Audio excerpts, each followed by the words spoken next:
भुवन में चलो ग संगी साथी। मेला लगे है माँ के भुवन में चलो ग संगी साथी।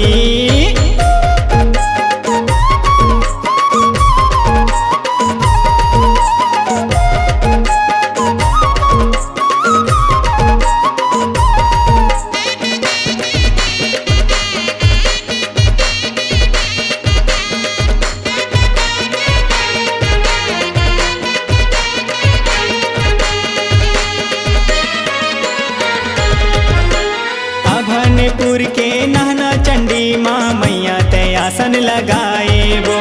पीपर तरी माँ मैया बिराजे सिद्धे पीठे कहाए वो।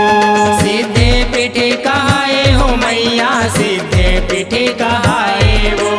पीपर तरे माँ मैया बिराजे सिद्धे पीठे कहाए वो। भैया लंगुरवा भैरव बाबा डेहरी माँ सेवा बजावे वो। ज्योति कलश माँ शिव जी काली सुघर दरस दिखावे वो। सुघर दरस दिखावे हो मैया सुघर दरस दिखावे वो। ज्योति कलश माँ शिव जी काली सुघर दरस दिखावे वो। अचिरते हावे यहाँ के कहनी अचिरते हावे यहाँ के कहनी गजब हावे परमान गा। मेला लगे है मेला लगे है माँ के भुवन में चलो ग संगी साथी। मेला लगे है माँ के भुवन में चलो ग संगी साथी।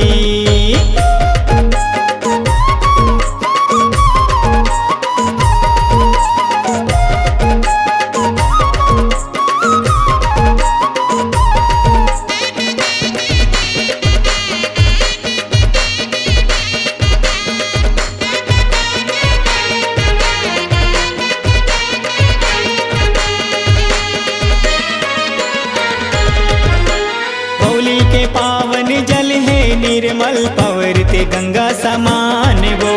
सबो समाज के मंदिर बने हैं नित्य हो जैसे गान वो। नित्य हो जैसे गाने हो मैया नित्य हो जैसे गाने वो।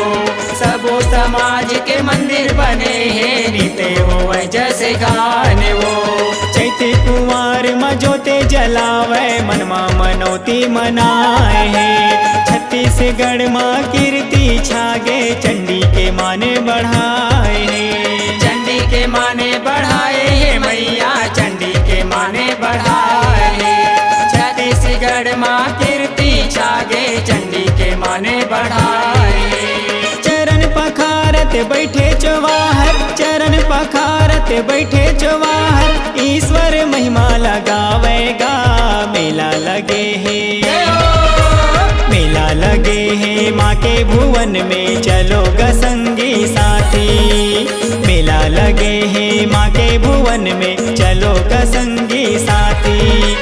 सातों रंग के चुनरी चढ़ावो सातों रंग के चुनरी चढ़ावो चंडी मैया ला मनावोगा।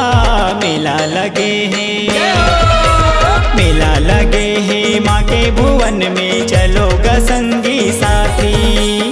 मेला लगे है माँ के भुवन में चलो ग संगी साथी।